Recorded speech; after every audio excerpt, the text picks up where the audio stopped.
কই রে হরি, কোথায় গেলি? তাড়াতাড়ি খাবার নিয়ে আয়।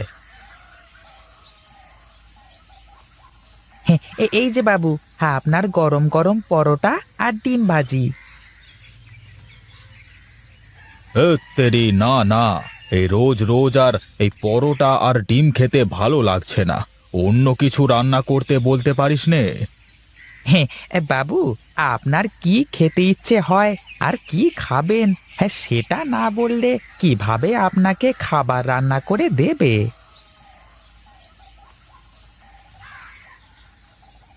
কি হয়েছে? তুমি না খেয়ে খাবার সামনে করে বসে আছো কেন? এই রোজ রোজ আর এই এক খাবার খেতে ভালো লাগে না। হ্যাঁ, তুমি একটু অন্য কিছু তো রান্না করতে পারো নাকি?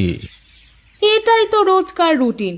একটু হেরফের হলেই তো ঘর বাড়ি একেবারে মাথায় করে ফেলো। আর আজকে কি হলো, হ্যাঁ? ধুর, তোমাদের সাথে কথা বলা যায় না। এই হরি, চল তো একটু বাইরে যাব।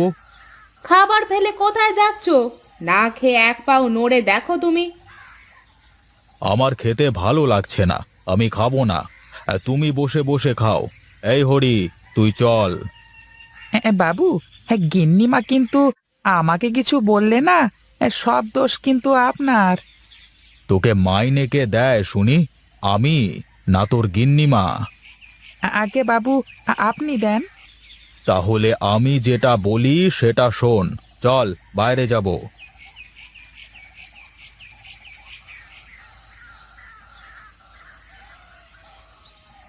ওহ, বড্ড খিদে লেগে গেল রে। কি যে করি, না খেয়ে রাগ করে চলে আসলাম। এ, আমার কিন্তু কোনো দোষ নেই বাবু, আপনিই তো খেলেন না। হ্যাঁ, তোরই তো দোষ। তুই সামনে খাবার নিয়ে না আসলে তো আমার রাগ হতো না। হ্যাঁ জানি তো, এখন যত দোষ এই নন্দ ঘোষ।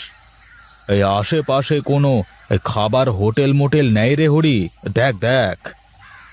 আছে তো, শুনলাম গণেশ নাকি বাজারের পাশে ডালপুরির দোকান দিয়েছে। তা বেশ বেশ, চল তো গিয়ে দেখি।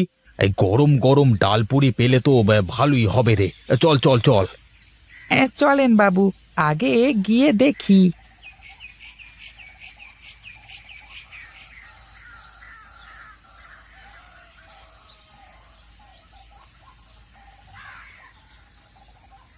ওই যে বাবু, ওই যে দেখেন, গণেশের ডালপুরির হোটেল। হ্যাঁ হ্যাঁ, চল চল, আগে গিয়ে দেখি আছে নাকি।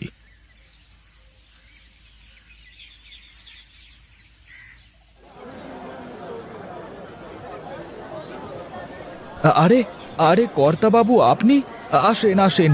আমার কি সৌভাগ্য যে আপনার পায়ের পাড়া পড়েছে আমার হোটেলে। ঠিক আছে ঠিক আছে, বস, তুই বস। শুনলাম তোর হোটেলে নাকি গরম গরম ডালপুরি পাওয়া যায়। আজ্ঞে কর্তাবাবু, হ্যাঁ সবই পাওয়া যায়। বসেন আপনি। এই নদাই, এই কর্তাবাবুকে বসতে দে। বাবু, আসেন আসেন আসেন, বসেন এখানে, বসেন বসেন। আপনি বসবেন না দাদা? কি রে, তুই আবার দাঁড়িয়ে থাকলি কেন? বস। আগে বাবু, আপনার সামনে বসে খাবো। আরে বস বস, কোনো সমস্যা নেই।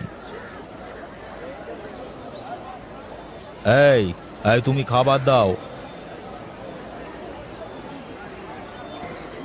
তা গণেশ, ব্যবসা কেমন চলছে তোমার? আগে কর্তা, আপনাদের দোয়ায় বেশ ভালোই চলছে।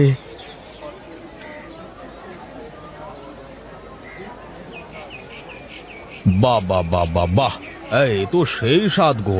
তা কি দিয়ে বানাও এসব গণেশ? আগে কর্তা বাবু, ডাল আর আটা দিয়ে শুধু।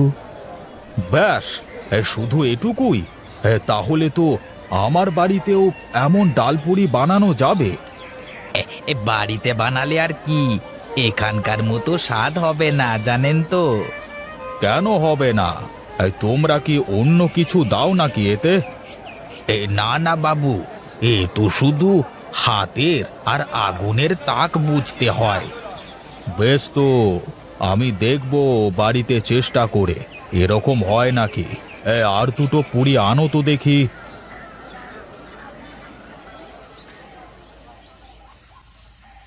খড়ি রে, এই সামনের ওই ছোকরাটা কে রে?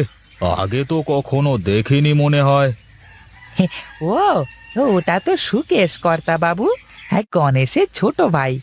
বাইরে শহরে থেকে লেখাপড়া করতেছে। ও আচ্ছা আচ্ছা, তাই বল। এ হাঁটার ভাব দেখে বোঝা যাচ্ছে বেশ শিক্ষিত মনে হচ্ছে, বুঝলি।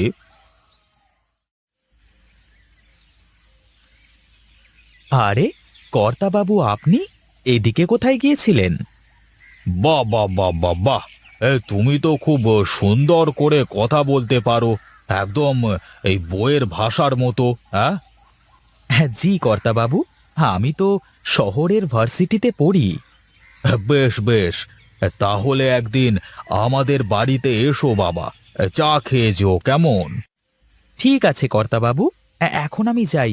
হ্যাঁ, বন্ধুরা সবাই অপেক্ষা করছে তো, অনেকদিন দেখা হয় না।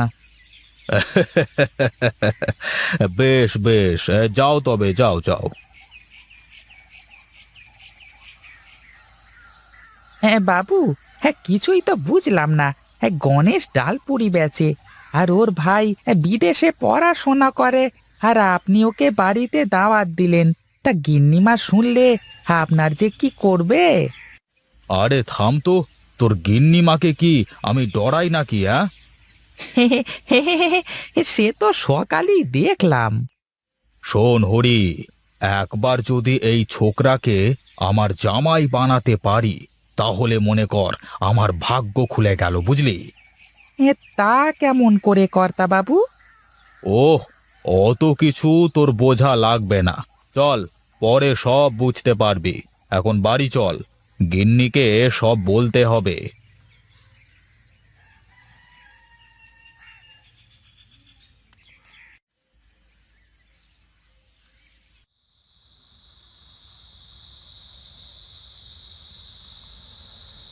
দাদা, আর মাত্র কয়েকটা দিন, আমার তো লেখাপড়া প্রায় শেষ। তোমাকে আর ওই হোটেলটা চালাতে হবে না। এখন থেকে তুমি আর বৌদি শুধু বসে বসে খাবে। তা আবার হয় নাকি পাগল ছেলে? তোর নিজের সংসার হবে, কত খরচ। দেখেছো বৌদি, দাদা কি বলছে? তোর দাদা তো ঠিকই বলতেছে রে ভাই। তুই যখন বিয়ে করবি তখন তোর নিজের সংসার হবে, খরচ বেড়ে যাবে। তখন কি আর এদিক ওদিক তাকানোর সময় থাকবে তোর?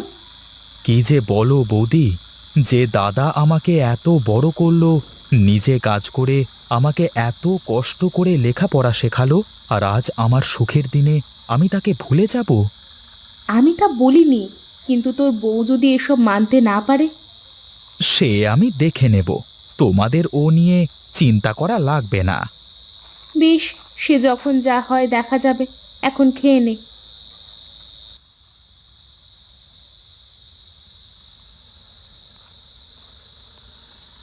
শুনলাম তুমি নাকি আমাদের মা লতার জন্য ছেলে পছন্দ করেছো।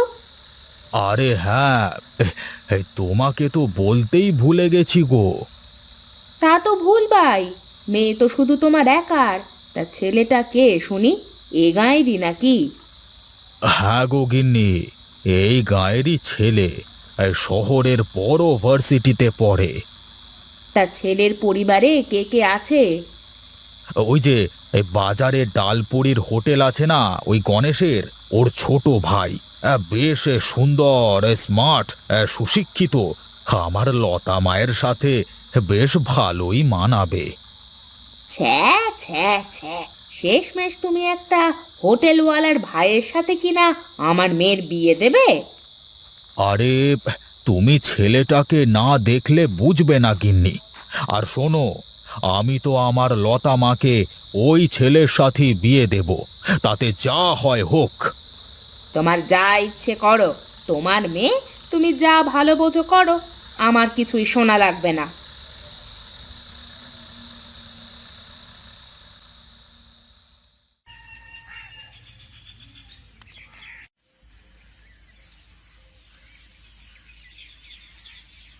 কর্তাবাবু, আপনি বসুন বসুন, আসুন বসুন বসুন। তারপর কি খবর গণেশ? তা আজ কি হোটেল বন্ধ নাকি? না না কর্তাবাবু, ছোট ভাই আর নদাই আছে, তাই আমি একটু ছুটি কাটাচ্ছি। বাবা বাবা, বেশ বেশ বেশ। তোমার ছোট ভাই একটা হীরের টুকরো, তা ভাইকে বিয়ে দেবে না? হ্যাঁ, আগে নিজের পায়ে দাঁড়াক, তারপর দেখা যাবে। হ্যাঁ, তা ঠিক তা ঠিক, কিন্তু আমি যে তোমার কাছে একটা প্রস্তাব নিয়ে এসেছিলাম। কি প্রস্তাব কর্তামশাই? এই আমার মেয়ে, মা লতার সাথে যদি তোমার ভাইয়ের বিয়ে হয়, তাহলে কেমন হবে? কি বলেন কর্তাবাবু? আমি একজন সামান্য হোটেলের মালিক। আমার ভাই আপনার মেয়েকে কিভাবে বিয়ে করবে? আহা, আরে আমি যখন বলছি, তাহলে তোমার সমস্যা কোথায়? না কর্তাবাবু, আমার কোনো সমস্যা নেই, কিন্তু কিন্তু তার আগে আমার ভাইকে একবার বলতে হবে। ওর তো একটা মতামত থাকতে পারে, তাই না? হ্যাঁ, ঠিক আছে। তুমি তাহলে তোমার ভাইয়ের সাথে কথা বলে আমাকে কালই জানাবে, কেমন? তা এখন আমি উঠি গো। হ্যাঁ, সে কি কর্তাবাবু, চা খাবেন না আপনি? আরে খাবো খাবো, তা চা খাওয়ার সময় কি ফুরিয়ে যাচ্ছে নাকি? আমি চললাম।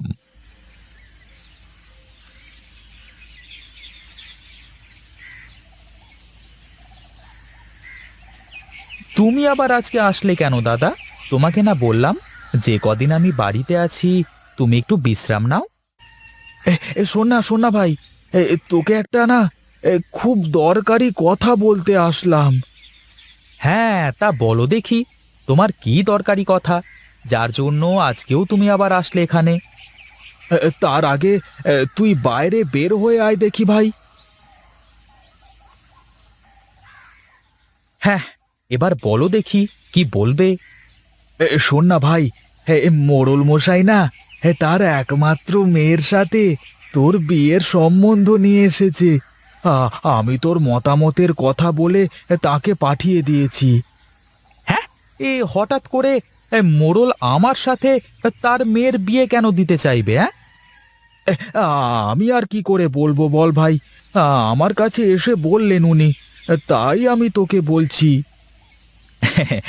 আমার আর কি মতামত, তোমাদের যা ভালো লাগে করো।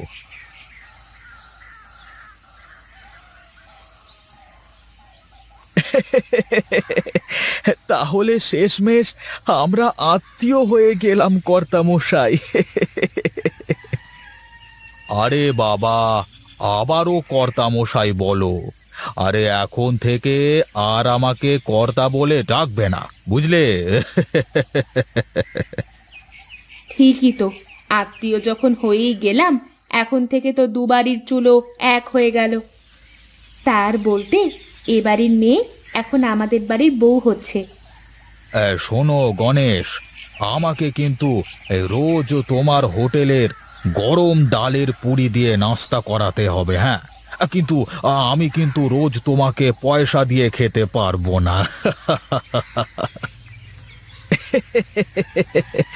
পয়সা লাগবে না মশাই, হ্যাঁ বললে রোজ সকালে বাড়িতে গরম গরম ডালের পুরি পাঠিয়ে দেব। তা বেশ বেশ, তাহলে তো আর কোনো কথাই নেই।